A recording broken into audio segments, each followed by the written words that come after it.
நேயர்கள் அனைவருக்கும் இனிய இனிய இரவு வணக்கங்கள். விருந்தினர் விருப்பம். வாரந்தோறும் செவ்வாய்க்கிழமை இரவு 9 மணிக்கு ஒரு சிறப்பு விருந்தினரோட நேர்முகம் கண்டு அவங்களுக்கு பிடித்த பாடல்களையும் ஒளி உலா வர செய்யக்கூடிய எல்லாருக்கும் பிடித்தமான ஒரு நிகழ்ச்சி. அந்த வகையில இந்த வாரம் சிறப்பு விருந்தினரா யார் வந்திருக்காங்க அப்படின்னு நம்ம பார்த்தோம்னா, யோக கலை உலகம் முழுவதும் ரொம்பவே இப்ப இருக்கக்கூடிய சூழல்ல பிரபலம் அடைந்து மக்களால அன்றாடம் பயிற்சியில உட்படுத்தி கொள்ளக்கூடிய ஒரு அற்புதமான கலை யோக கலை. அதுவும் குறிப்பா ஜூன் மாதம் 21ஆம் தேதி சர்வதேச யோகா தினமா உலகம் முழுவதும் கொண்டாடுறோம். அந்த வகையில நம்ம யோகாவை பத்தி பேசலன்னா எப்படி?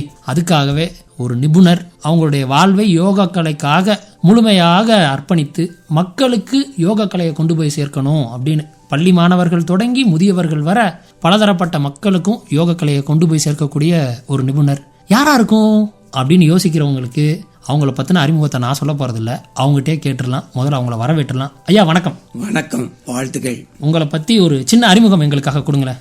நான் யோகி ராமலிங்கம், தமிழ்நாடு யோகாசன சங்க நிறுவனரும் தலைவரும். தமிழ்நாட்டில் 38 மாவட்டங்களிலும் தமிழ்நாடு யோகா சங்கம் சிறப்பாக இயங்கிக் கொண்டிருக்கிறது. அகில இந்திய லெவலில் யோகா ஃபெடரேஷன் ஆஃப் இந்தியா யோக சம்மேளனம் அதில் உதவி தலைவராக இருக்கேன்.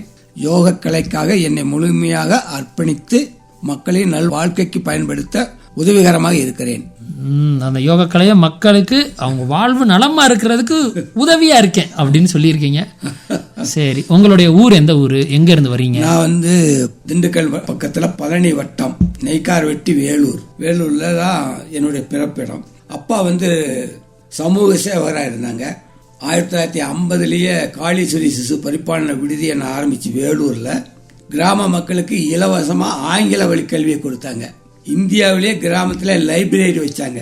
அதை பார்க்கறதுக்கு காமராஜர், கக்கன்ஜி, ஜோதி வெங்கடாச்சலம் இவங்க எல்லாமே நம்ம வீடு கூரை வீட்டுல திண்ணிலாம் இவ்வளவு சேவை செய்திருக்குன்னு சொல்லி ரொம்ப பாராட்டினாங்க.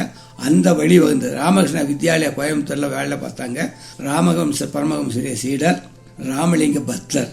அதனாலதான் எனக்கு பேர் ராமலிங்கன்னு வச்சாங்க. SLC முடியதான் படிச்சிருக்கேன். அந்த காலத்துல SLC அதுதான் பள்ளி இறுதி வகுப்பு.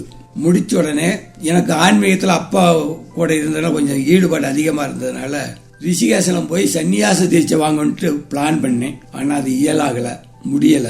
அதனால கோயம்புத்தூருக்கு போனேன். கோயம்புத்தூர்ல போனா உங்களுக்கு தெரியும், தொழில் இல்லைன்னா கோயம்புத்தூர்ல வாழ முடியாது. ஏதாவது தொழில் பண்ணி ஆகணும். அந்த நிர்பந்தத்துல என்ன பண்ணேன்னா, தனிச்சு இருக்கணும், கொஞ்சம் காசு சம்பாதிச்சுட்டு ரிஷிகேசம் போகணும். இதுதான் என்னுடைய எய்ம். என் கையில சிவானந்தர் புக்கு, ராமகிருஷ்ணர் புக்கு 2 தான் இருக்கு. ஒரு வேட்டி, ஒரு சட்டை. இது என்ன பண்ணுன்னு சொல்லி பிளான் பண்ணிட்டு இருக்கிற போது ஒரு அருமையான நண்பர் கிடைச்சார், நகடராஜன்.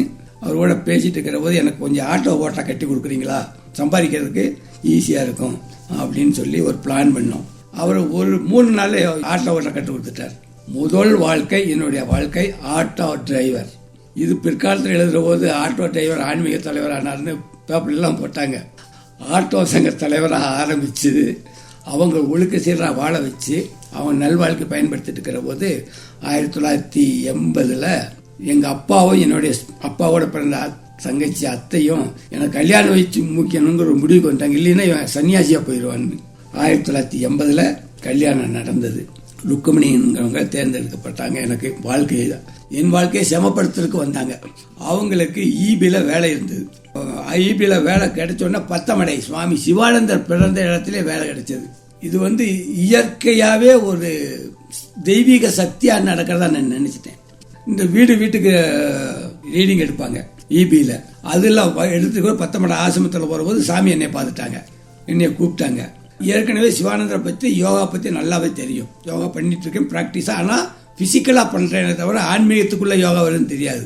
சாமியை சந்திச்ச பிறகு சிதானந்த மகாராஜ் எனக்கு தீட்சை கொடுத்து முழுமையாக யோகா கற்றுக் கொடுத்து ஏழை மக்களுக்கு இந்த யோகா போய் சேரணும் அப்படின்னா யோகாவை நீ வளர்க்கலாம், உன்னையே யோகாவுக்கு நான் அர்ப்பணிக்கணும் ஒரு விழாவை எடுத்து நடத்திட்டார். அன்னைக்கு தான் யோகிராஜ் என் ராமலிங்கன்னு பேர் கொடுத்தார்.